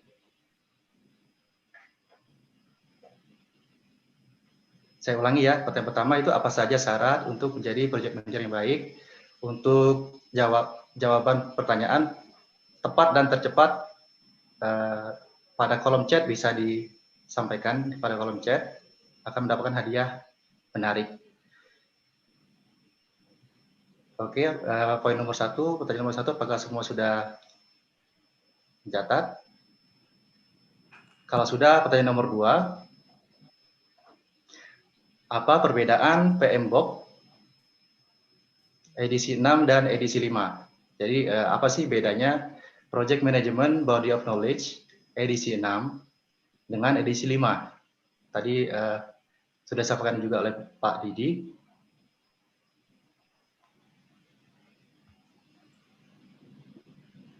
Silakan bagi teman-teman yang mau mengikuti kuis, silakan bisa dikirimkan ke chat. Oke, sembari kita menunggu jawabannya, kita masuk ke sesi tanya jawab ya. Pak Didi. Boleh. Saya udah baca nih Mas, nomor 1. Paling atas. Ya. Saya coba baca. Human resource bagaimana jika tidak ada kewenangan kita memilih resource, artinya sudah given dari perusahaan. Jika banyak tidak sesuai ekspektasi, Ya. yang harus kita lakukan. Ya, memang yang sesuai saya info tadi, memang memilih lead di bawah kita itu harus sesuai dengan kompetensi. Memang seharusnya begitu. Itu idealnya begitu. Tapi disitulah kepiawaian seorang project manager. Apakah dia mampu meleverage kapasitas yang apa adanya di person-person itu akan dibuktikan di saat kondisi seperti itu. Jadi menurut saya juga nggak pernah memilih dulu ya, karena malah saya milih yang muda-muda seperti teman-teman ini, milenial, energinya lebih, kurang lebih bersemangat Pak ya. Sangat bersemangat. Tinggal kita ajak yang happy itu udah pasti tersalurkan lah. Misalnya kita kasih drone, wah senang sekali kalau kita kasih mainan tuh, untuk mengupdate progres. Kita kasih CCTV, kita kasih fasilitas apa misalnya. Itu tidak pernah diajarkan di kampus, apalagi di kantor ya. Jadi apa yang bisa kita berikan dulu buat mereka ini sebelum kita minta sesuatu. Itu biasanya meleverage kelebihan-kelebihannya. Nggak apa-apa itu. Apa adanya ya, kalau dengan tim yang apa adanya kita bisa perform, apalagi timnya kuat, kira-kira gitu ya. Jadi tugas kita sebagai project manager justru untuk mengcoaching, mentoring, konseling kalau ada masalah. Tim-tim yang tadi apa adanya itu harus jadi luar biasa, kira-kira gitu. Nggak masalah itu. Kemudian saat mendefine yang kedua, scope baiknya WBS sampai level berapa idealnya. Sampai sedetail mungkin, sampai tidak ada dispute baik dengan partner, dengan vendor, dengan subkon, atau dengan klien. Sedetail-detailnya. Memang berat, tapi berat di awal itu. Setelah masa beratnya terlewati, insya Allah proyek Bapak tidak berlarut-larut masalahnya. Karena kalau sudah dispute, itu mengganggu ritme produksi, mengganggu ritme silaturahmi, dan lain-lain. Jadi lebih baik bertarung di awal, sedetail-detailnya. Itu ya. Kemudian pertanyaan ketiga. Pak, terus yang ketiga, jika sudah kelihatan proyek akan terlambat, ya. Nah, etiskah jika kontraktor memasukkan usulan change request untuk menambah waktu pekerjaan? Ini sisi etis nggak etis nih Pak? Ya. Request extension of time. Ya, statistik tadi kan memang 45% itu proyek itu cost overrun dan terlambat. Jadi kalau saya boleh usul, nah tadi yang sudah saya info di agreement master schedule di awal, itu masukkan semua aktivitas owner yang berkaitan dengan aktivitas kita di site. Seperti tadi serah terima lahan, kick-off meeting, izin prinsip, kemudian apa yang owner berikan, misal pembayaran pertama, down payment. Kita kalau di perjanjian kontrak ada down payment dan kita terlambat menerima, itu berhak untuk mengambil hak kita atas keterlambatan mereka. Minimal selisih bunga. Ya. Dan maksimal ya bisa sepandai-pandai kita menjelaskan ke owner. Kalau kita nggak punya income, gimana kita mau eksekusi ke subkon kita atau vendor kita? Itu bisa macam-macam caranya. Etis apa enggak ya, selama itu kontraktual, ada disebut di kontrak ya etis. Tapi biasanya saya sebagai orang Jawa, saya akan izin dulu informal. Pak, saya ada keberatan karena ini. Itu lebih firm biasanya. Lebih firm, lebih aman, lebih terbuka, dan dipahami sebelum surat meluncur, kira-kira gitu. Itu pertanyaan pertama. Sudah saya jawab semua, mungkin ya, kalau Pak. belum terima nggak apa-apa, nah ini ketik aja. Iya, Pak. Ya, Siswanto, PBM. berikutnya ini ada pertanyaan dari Pak Siswanto, Pak, dari PPMR, Divisi Pengembangan Bisnis dan Risiko. Pertanyaan pertama, kapan waktu yang tepat untuk kita melakukan risk assessment dalam suatu proyek? Kemudian yang kedua, menurut pengalaman Bapak, kira-kira risiko apa saja yang sering menjadi hambatan dalam penyelesaian suatu proyek? Ya. Oke, kalau kapan ya seawal mungkin, sedini mungkin, bahkan sebelum tanda tangan kontrak atau saat tender. Kami di Wika itu selalu harus memberikan risk register sebelum mengajukan harga penawaran ke bisa ke Pertamina, bisa ke Antam atau itu risk registernya harus tertulis. Risiko terbesar. Jadi kapan ya harus mungkin. Karena harga yang kita submit itu sangat tergantung dari risk register itu. Biasanya ada tambahan biaya untuk mitigasi biar risiko itu tidak terjadi. Yang dimasukkan bukan risikonya ya, nggak jadi kompetitif nanti. Jadi yang dimasukkan adalah yang biaya untuk memitigasi risiko. Itu jawaban nomor 1. Jawaban nomor 2, pengalaman apa saja yang sering menjadi hambatan penyelesaian proyek. Logistik ya, pengiriman barang itu jadi hambatan. Kalau barang impor kita harus mitigasi dari awal, mulai dari FCA, FOB, CIF, ketahan di bea cukai, ketahan di master list, dan bisa 2 bulan itu. Bisa 2 bulan. Dan kalau sudah tidak terencana dengan baik, bisa terlambat dan cost overrun. Kemudian risiko terbesar lagi adalah performance garanti. Kalau di pembangkit, itu ada seperti kita berjanji kita akan memberikan power plant atau processing plant seefisien apa kira-kira gitu. Kalau kita bilang 10 km per liter, kalau yang terjadi 9,5 km saja ya berarti ada denda sekitar 5% gitu ya. Nah, itu yang biasanya dendanya tinggi. EPC yang membedakan EPC dan tidak EPC ya di situ.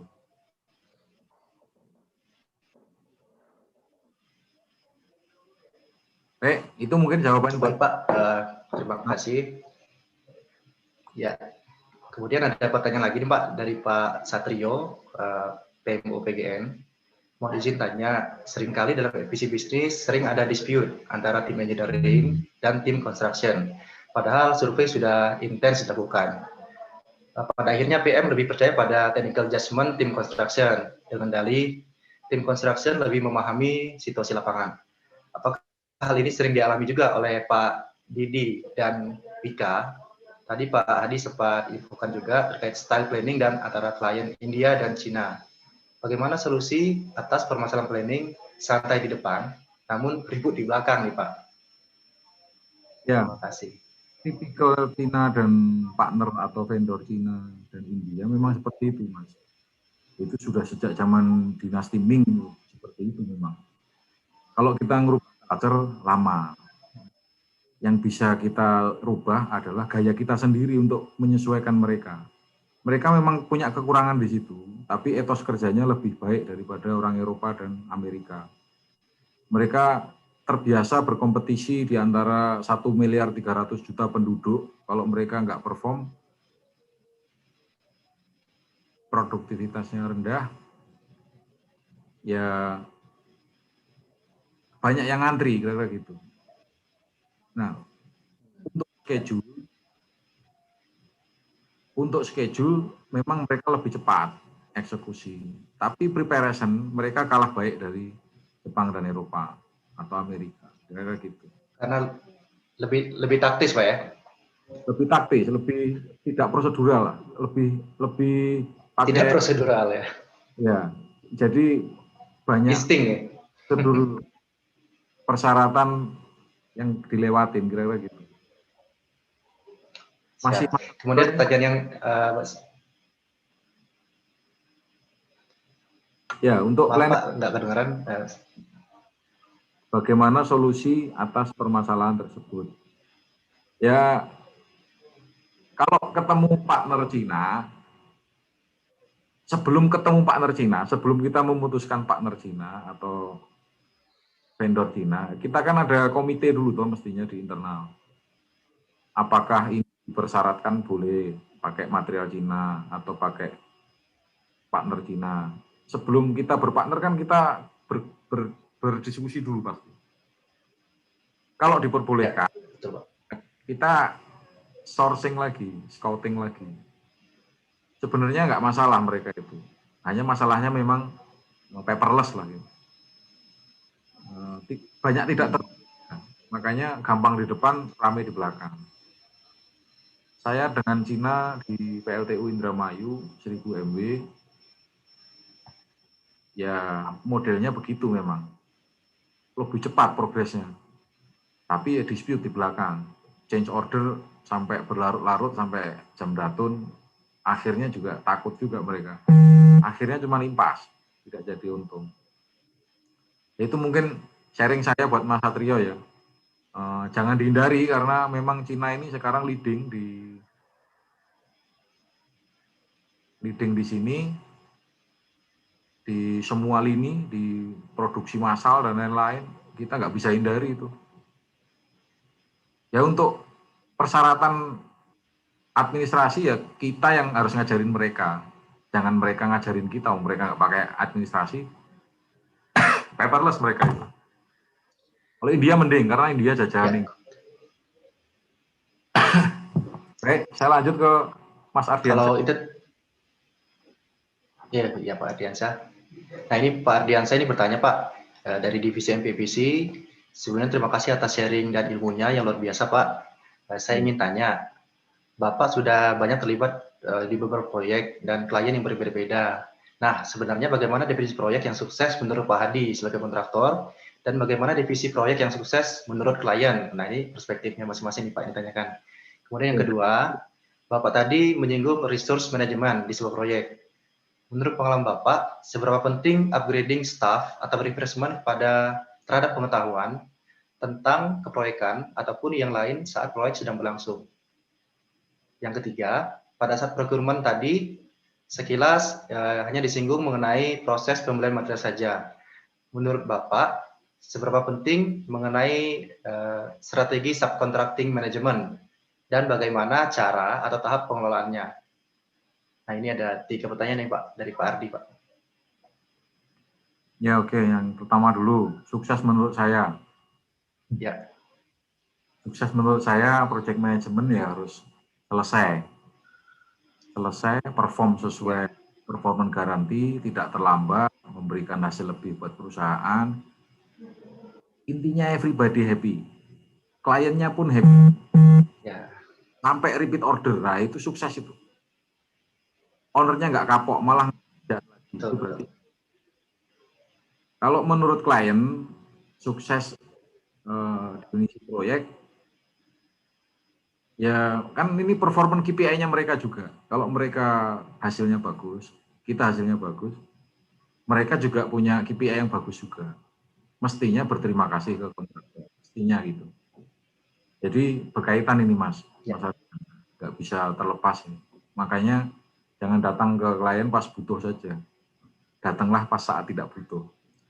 Karena itu yang kadang emosional deposit yang kita saat kita butuh nantinya.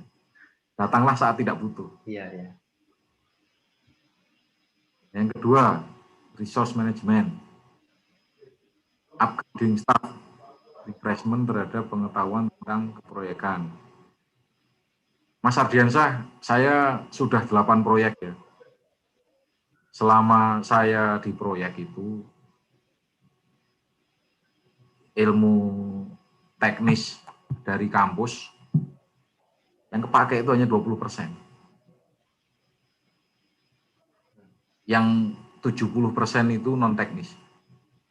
Itu bisa ketemu LSM, bisa ketemu preman di situ, bisa ketemu dandim, bisa ketemu Kapolres, kadang sampai asisten gubernur, kadang sampai asisten menteri, staf ahli menteri gitu ya. Nah, yang kepake ilmunya hanya teknisnya hanya 20%. Kemudian yang sisanya 10% ya kuasa Allah ya. Tanpa bantuan yang bikin hidup itu ya nggak akan sukses proyek kita. Jadi apapun yang Anda dapat, yaitu jadikan sebagai pembelajaran dan hikmah. Jadikan manfaat sebesar-besarnya. Di lingkungan sekitar, di anak buah kita, di karyawan, di pegawai, maupun di warga setempat. Dan yang stakeholder terlibat, itu harus mendapatkan keuntungan semua. Nah, itu filosofi dasar manajemen proyek. Sebenarnya ini bukan manajemen proyek, tapi manajemen hidup lah. Saya aplikasikan sama di proyek. Kalau itu berhasil ya, insya Allah Mas Ardiansyah berhasil. Oke, procurement hanya disinggung material saja. Menurut Bapak, seberapa penting mengenai subcontracting? Oke, subcontracting juga penting ya, karena semakin besar EPC kontraktor, itu semakin besar di subkan. Tidak mungkin di in-house sendiri atau di swakelola sendiri. Mau segede apa organisasinya. Jadi memilih subkontraktor yang baik, yang berpengalaman, yang repeat order, dan memberikan kinerja baik, ya semakin hemat kita di biaya usaha, di biaya tidak langsung. Semakin banyak dikontrak subkon kan semakin bagus. Cuman perlu koordinasi lebih nih yang harus memanage, bisa site manager, bisa manajer konstruksi, yang harus piawai lah, harus piawai. Karena sebelum jadi PM juga mestinya harus ngelewatin tahap ini. Jadi penting Mas, subcontracting itu penting. Gitu ya buat Mas Ardiansyah. Mas Zamzami. Oh, oke Pak. Kemudian ada pertanyaan lagi nih Pak dari Pak Boyke. Ya. Nah, bentar. Nah ini Pak Boyke dari PBMR. Pertanyaannya, bagaimana cara pemilihan jenis pekerjaan EPC? Dari pengalaman Bapak, apakah dilihat dari jenis pekerjaan ataupun tata cara pembayarannya? Nah ini dari Pak Boy, Pak. Maksudnya memilih ini memilih dalam hal apa ya? Memilih proyek baru atau mengkategorikan, saya nggak ngerti, mungkin nanti bisa diperjelas. Mungkin maksudnya Pak, EPC itu ya menurut mungkin ini cara pemilihan jenis pekerjaan EPC. Kalau kondisi sekarang nggak milih lagi saya Mas, nggak ada banyak proyek. Saya sikat semua, kalau bisa. Iya, iya. Jadi kalau Iya, iya. teman saya Betul, Pak. dari jenis pekerjaan, tata pembayaran, ya selama kita siap EPC mestinya bisa semua mengambil semua jenis pekerjaan. Tata cara pembayaran itu Ya. merefleksikan kita akan dibayar seperti apa, kita akan mengajukan proposal seperti apa kan gitu. Ya sebisa mungkin yang ada down payment-nya, yang ada monthly progress payment, pokoknya nggak defisit.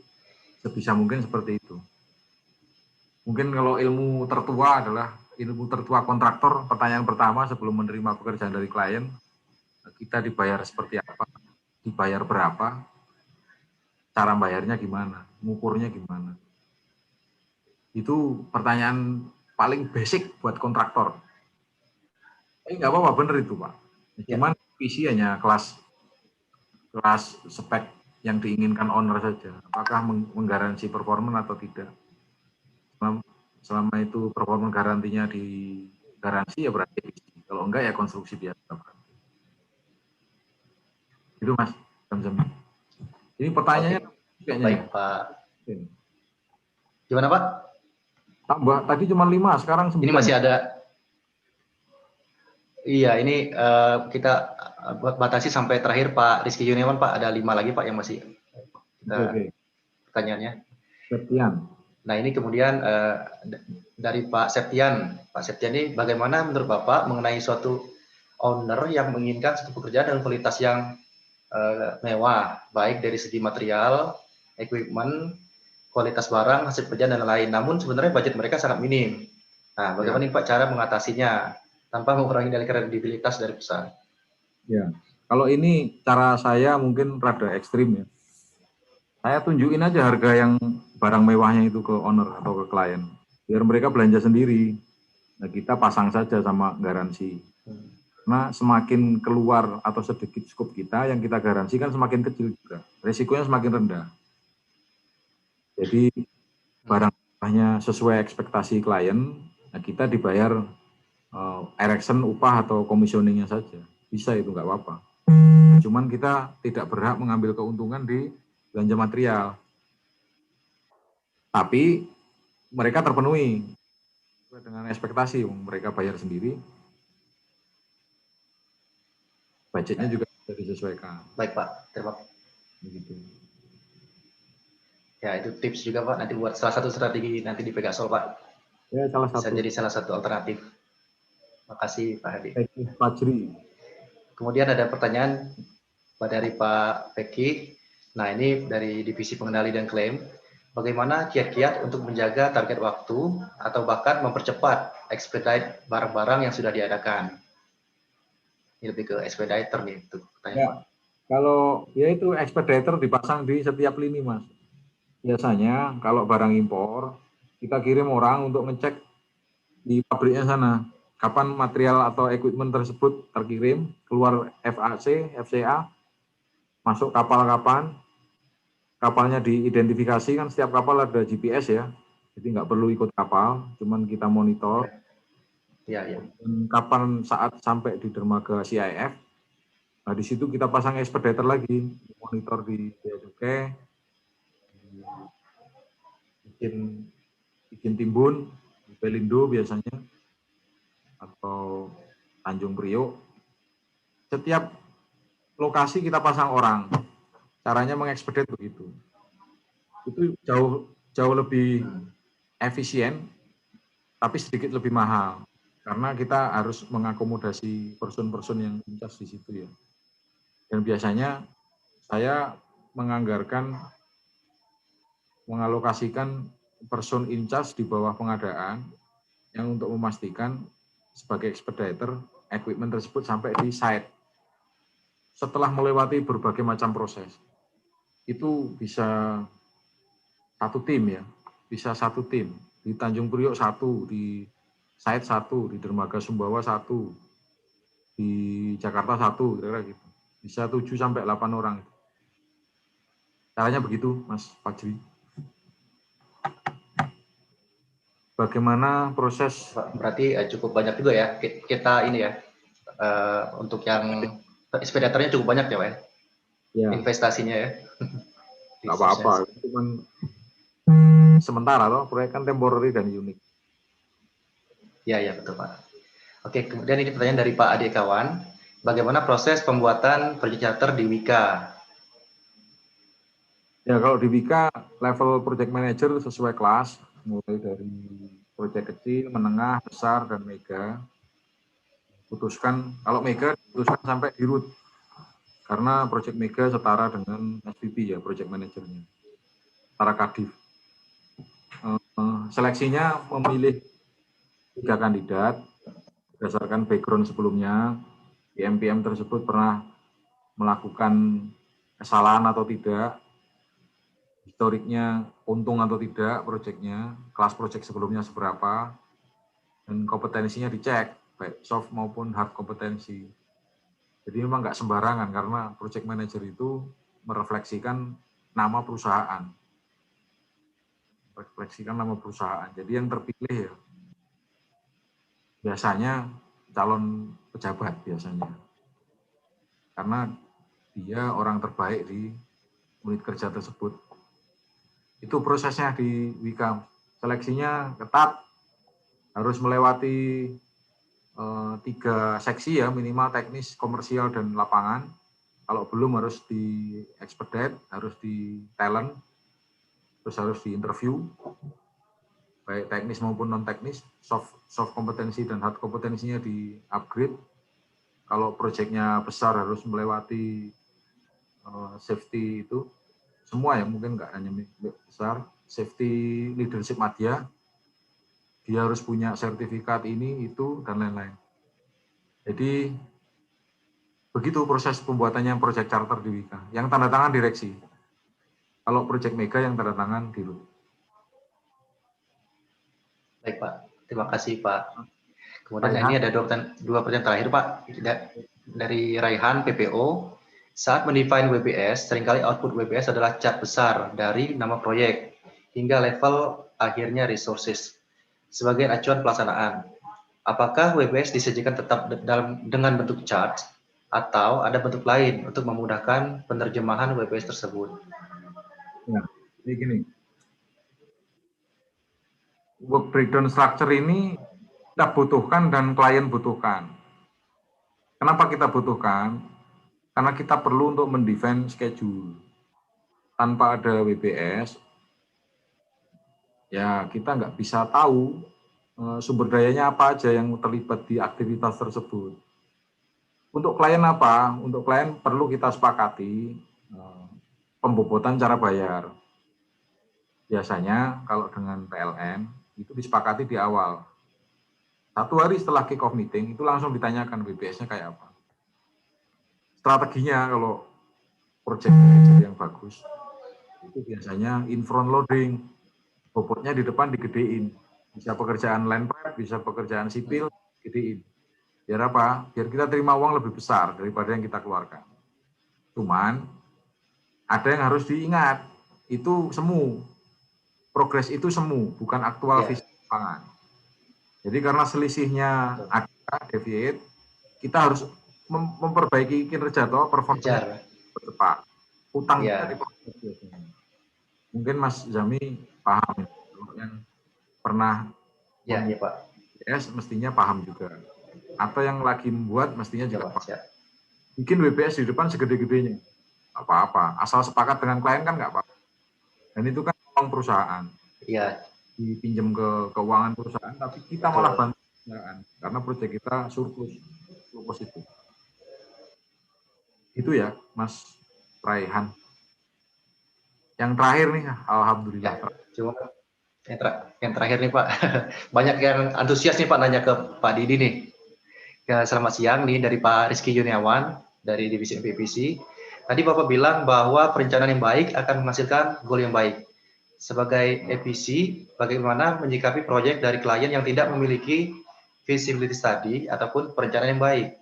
Bagaimana cara planning, estimasi harga, dan metode pelaksananya Pak? Nah ini mungkin sering terjadi nih Pak, kami juga sering buat ya dengan spesifikasi seadanya, ya gitu Pak. Oke, kalau kliennya negeri, bisa ESDM, bisa Pertamina atau PGN, atau perusahaan swasta yang besar, itu pasti ada FS. Tidak mungkin ada dieksekusi tanpa ada FS. Tidak mungkin ada investasi sebelum ada FS yang menyatakan itu visible secara teknis maupun komersial. Itu satu yang perlu dicatat. Tidak mungkin ada direktur BUMN yang menyatakan memulai proyek tanpa FS. Tidak mungkin. Nah, yang sering terjadi di klien swasta. Swasta ini intuisinya kuat, biasanya tanpa FS pun jalan dia. Contoh yang rule of thumb-nya gampang ya. Kalau pipanisasi 28 in, sekian kilometer langsung kira-kira. Kalau orang swasta langsung ketemu. Misal 1 kilometer 11 miliar. Ya dengan persyaratan LCBV-nya sekian jumlahnya, HDD-nya sekian meter maksimal, sekian persen, di luar pembebasan lahan, ya kira-kira gitu. Kalau gitu. Nah, itu harus tahu, project manager, sekelas project manager harus memahami simple atau rule of thumb yang bisa kita ceritakan ke klien atau ke internal manajemen. Itu sebagai pegangan kita untuk sebagai ground benchmark ya. Kalau kita nggak punya rule of thumb seperti itu ya susah juga. Yaitu jam terbang memang tanya sana tanya sini, kebentur sana kebentur sini, rugi di sana rugi di sini. Makanya jadi project manager memang harus pernah ngalamin salah ya. Salah nggak apa-apa, salah sudah diputuskan bagus. Kita tahu salahnya di mana. Kalau nggak diputuskan kan nggak tahu salahnya di mana.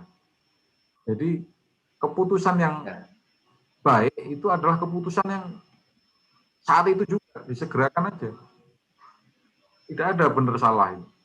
Kita baru tahu salah benar kan setelah diputusin. Belum diputusin belum tentu, nggak ada yang tahu. Jadi sebaiknya segera diputusin. Ya mungkin itu salah satu jawaban kuis ya. Clue. Saya dianya Clue, Pak ya. Oke, mungkin itu buat Mas Rizky. Dari saya, Ya, terima kasih. mudah-mudahan manfaat. Saya senang bisa sharing karena amal jairiyah yang bisa terhitung walaupun kita sudah meninggal adalah amal yang bermanfaat, ilmu yang bermanfaat. Moga-moga bisa jadi referensi buat teman-teman Pegaso dalam melaksanakan proyek dan sebagai manajer proyek. Saya kembalikan ke Mas Zamzami. Ya, amin. Ya, makasih Pak. Oke, baik. Boleh berikan tepuk tangan yang meriah sekali untuk Pak Didi.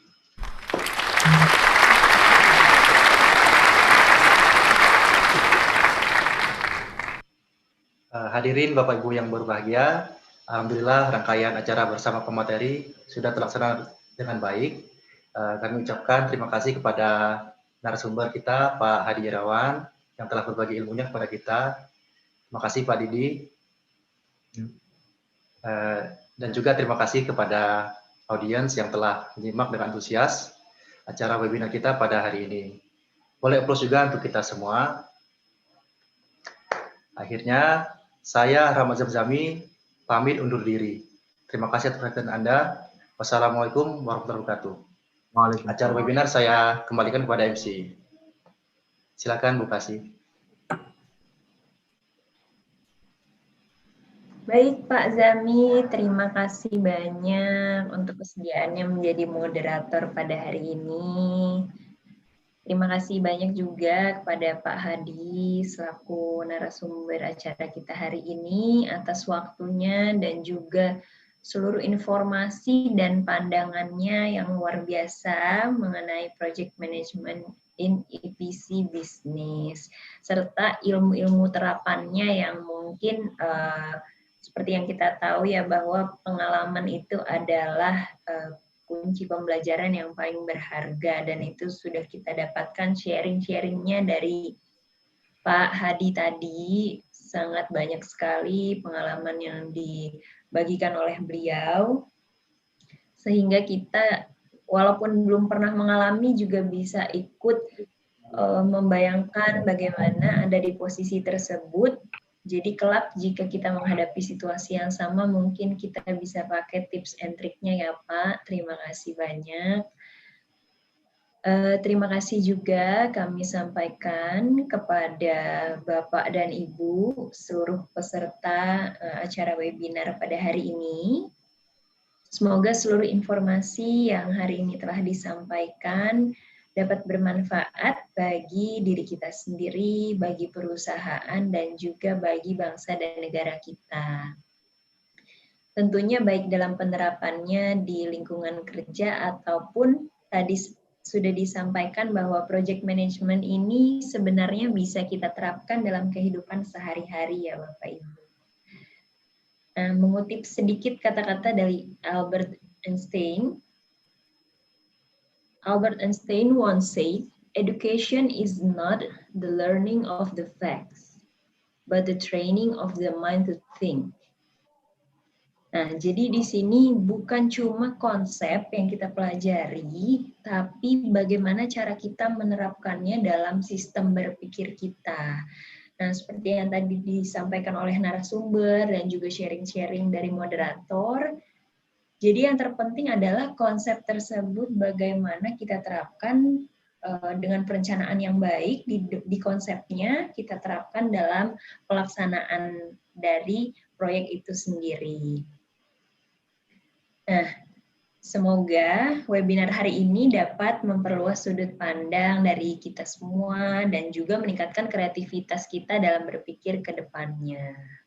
Jadi Bapak Ibu jangan lupa ya untuk terus mengikuti webinar Business Talk Series selanjutnya karena masih ada dua seri lain yang tidak kalah menarik tentunya, yaitu yang pertama ada LNG Supply Chain Infrastructure dan juga Gas Operation and Maintenance.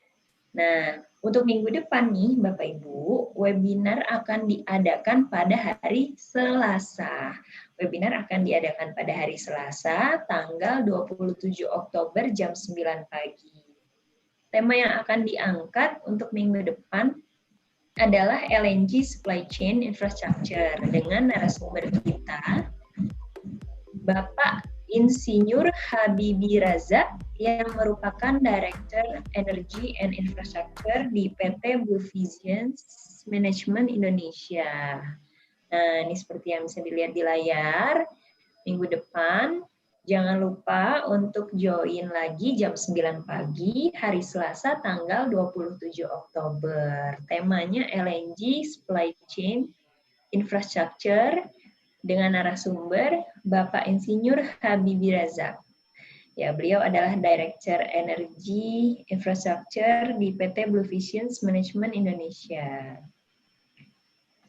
Nah, jangan lupa dicatat di kalender supaya nggak ketinggalan. Untuk linknya nanti tentunya akan kita infokan di kemudian hari. Dan kami mohon juga kesediaan dari Bapak Ibu, terutama yang tadi menanyakan soal materi yang sangat bagus sekali yang telah disampaikan oleh Pak Hadi, bisa didapatkan di mana? Nah, Bapak Ibu bisa mengisi link dari kuesioner evaluasi.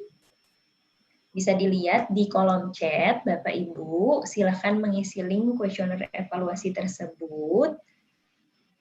Atau memindai kode QR, lalu nanti akan tersambung ke link untuk evaluasi.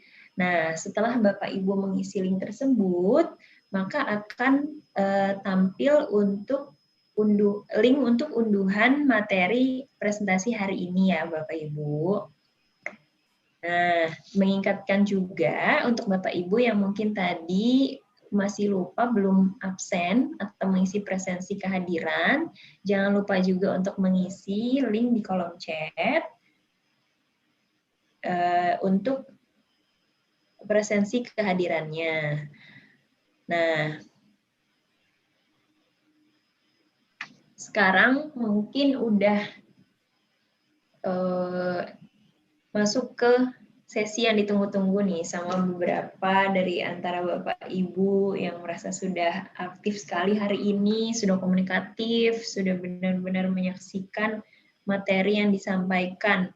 Sekarang ini kita mau pengumuman dari pemenang. Seperti yang sudah disampaikan oleh Pak Zami, pemenangnya itu ada dari penjawab pertanyaan terbaik dan tercepat dan paling tepat ya Pak Zami ya, dan juga ada pemenang ya, untuk penanya terbaik juga Bapak Ibu. Nah, pemenang-pemenangnya adalah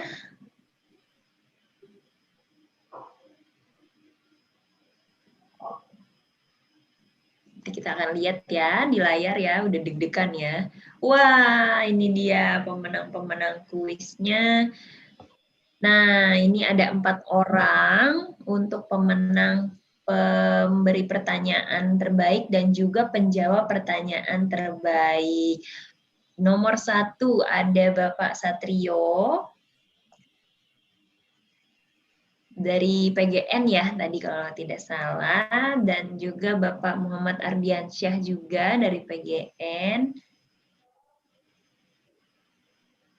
Lalu ada Ibu Sonia dari Pegas Solution dan juga Bapak Rizky Kurniawan dari Pegas Solution. Selamat kepada Bapak dan Ibu para pemenang.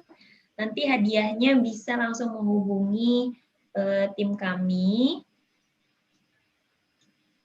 ke divisi PBMR PT Pegas Solution. Nah, setelah pengumuman pemenang, kita ketahui telah sampailah kita di penghujung acara, Bapak Ibu.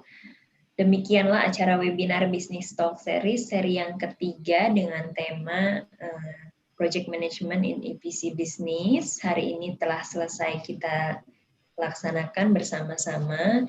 Saya mewakili segenap tim penyelenggara menyampaikan terima kasih banyak kepada seluruh peserta dan sampai jumpa di webinar Business Talk Series berikutnya. Wassalamualaikum warahmatullahi wabarakatuh. Selamat pagi.